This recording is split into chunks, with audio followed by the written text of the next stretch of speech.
Hey everybody, Marcus here with BlackOvis. I am here in Bozeman, Montana with Chris Derrick. He is the product manager for the Whitetail line. So when it comes to experts, he's the guy. And he's going to be talking to us about how to build a Whitetail setup, how to build that system correctly. You know, it's one of those questions we get a lot, and especially, a lot of you are maybe big game hunters or this is more natural to you because you guys have been living in the mountains, stuff like that. But you won't believe how many people that I still talk to that are maybe running a cotton t-shirt and a pair of jeans under everything, and then they're wondering why they're kind of miserable all the time.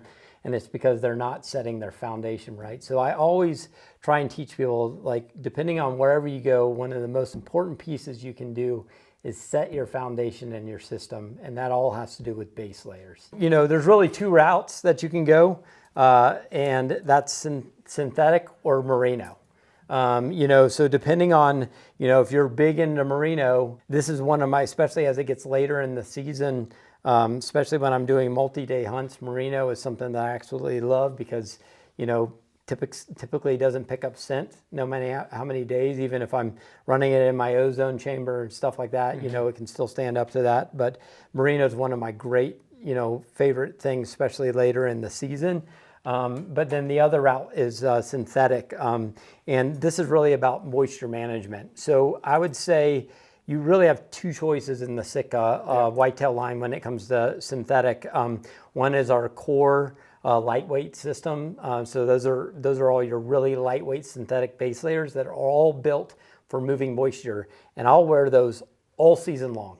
It doesn't matter if it's the early part of the season or running into late January and Ohio hunts, over food source. Those types of hunts, I'm still going to run a lightweight foundational system. But maybe if you're somewhere that's really going to be hot and buggy, then I'll start with the Equinox Guard, which is, that's all about mosquito protection. And then later on can be a synthetic base layer as you move up into the season. So those are really your two pieces that I say you should set from the synthetic standpoint. And when you are figuring out what base layer you want, merino or synthetic, you should know that there is no wrong answer. You can't go wrong with either one. They just perform a little bit differently. If your main concern is odor, merino might be that good option. If your main concern is moisture wicking, synthetic might be the better option, but they perform differently. It's not that one is better than the other. It's just personal choice. Yeah, and you could really, in a big game situation when you're deep, maybe difference between merino and synthetic maybe comes more into play. But yeah, from the whitetail perspective, typically they're just fine. And the great thing about the heavyweight merino that's in the synthetic line or in the Sitka line, it actually has a synthetic next to your skin. So it's actually knitted away, so it has the synthetic next to your body that hates moisture and the merino that loves moisture. So it's actually gonna, not get that clammy feeling that you get when you just wear heavyweight merino directly against your skin. When you're going in the stand, one thing that's really unique about whitetail is you typically have like a high aerobic situation where you're going and walking to your stand. I try to pack in as light as I can, vented. I typically commit to my bottom layer. So I'm venting my bibs when I'm walking in, things like that. But my top might be 20 degrees outside and I'm wearing nothing but a lightweight base layer just because I don't want to get sweated up walking to the stand, because when you get there, all you're going to be doing is sitting still for 4 or 5 hours all day long. Trying not to get sweated up is a good thing. Even with all the great textiles that we're using, the least amount of time I want to move that moisture out of my system, the less you have in there at the beginning, the better. Then next you want to think about like insulation. There's usually something that I keep in my system year round. That's our lightweight puffy, which is like a Celsius, it's like a lightweight puffy piece. I'll run that early season.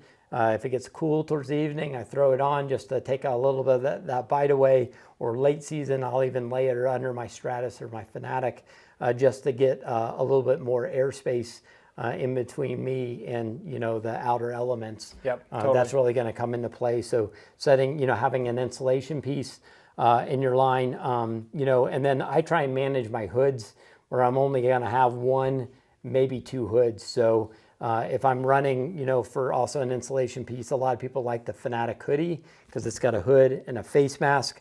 That's a great piece to be able to wear. It's also got the mitts too, correct? It does have the flip mitts, so they can be rolled over your fingertips. This is a super, super popular piece.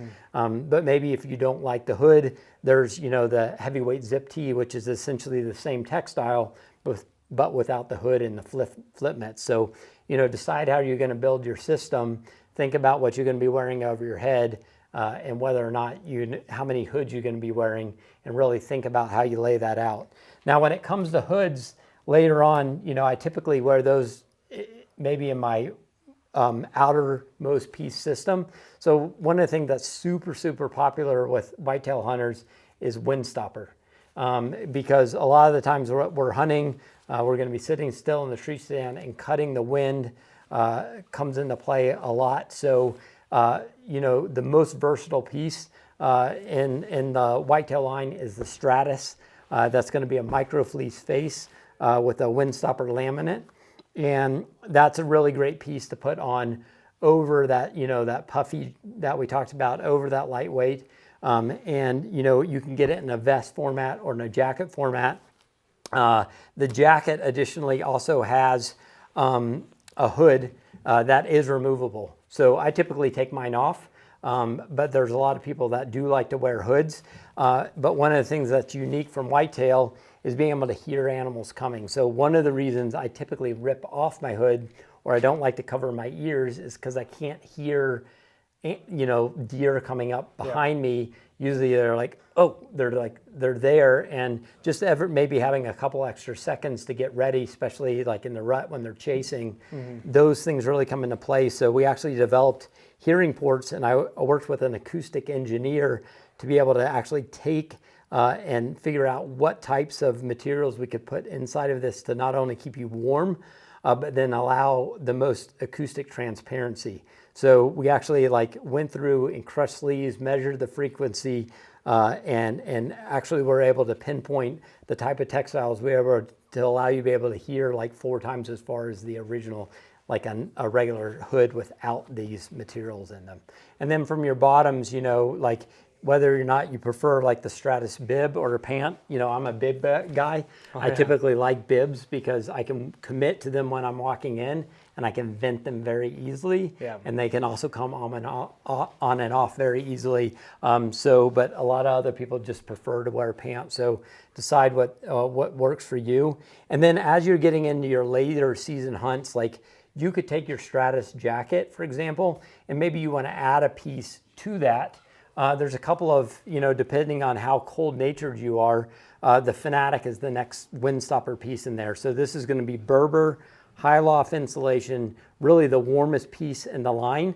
But maybe if you own a Stratus jacket already and you're just looking to get a little bit further, the Fanatic actually comes in a vest too as well. So I'll wear my Stratus jacket, and typically for my late season hunts, I'm adding the Fanatic vest on over that. And what's great about that is the hand muff is built right into the jacket. So it has this unique cross zip, and I can add that, create a hand muff for me that's not adding a lot of extra gear, and get the core body warmth I need just by adding the Fanatic vest. And all these products, they're going to be built to be quiet, but this Fanatic is probably going to be really high up on that list of low output. Yeah, we actually designed it to be as quiet as anything. So usually when you start to toss laminate in rain jackets, they're just inherently noisy, things like that.